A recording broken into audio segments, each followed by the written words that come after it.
Dnes vás zoberieme na najväčšiu módnu show na Slovensku. Pozrieme sa aj na kočku Cher. Budete prekvapení, ako táto speváčka vyzerá vo veku 70 rokov. Vítajte v Top Star. Muž mnohých tvári. Aj takto by sme mohli nazvať herca, gitaristu, moderátora, textára či porodcu show Československo má talent Jakuba Prachařa. Dnes nám porozpráva o svojich šancách, ktoré bohužiaľ vo svojom živote premrhal. Hovoria mu najväčšia superhviezda, akú tento šport mal. Aj vďaka nemu sa beh a najmä šprint stal ostro sledovanou a veľmi populárnou disciplínou. Usain Bolt sa predstaví ale aj ako filmová hviezda. Veríte v silu a význam čísiel? Nie? Nie ste sami. Ani naša krásna kolegynka Adriana Kmotríková im neprikladá veľký význam. Aj keď...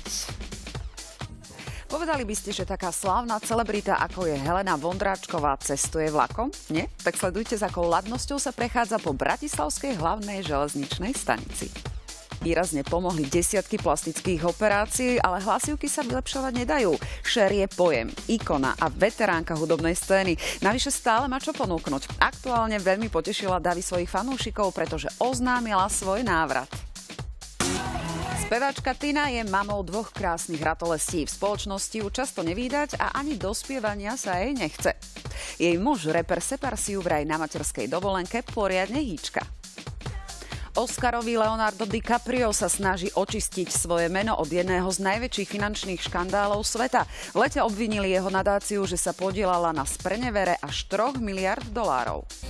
Bratislava ožila módou, vyberieme sa na unikátnu prehliadku a ukážeme vám mladé návrhárske hviezdy zo Slovenska. Bratislava opäť ožila módou. Unikátne podujatie Fashion Life odštartovalo práve včera trojdňový maratón, na ktorom sa predvedú najlepší návrhári zo slovenskej i zahraničnej módy.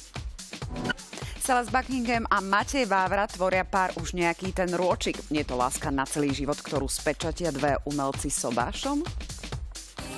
Dnešné vysielanie je na konci, tešíme sa na vás opäť zajtra. Majte sa pekne.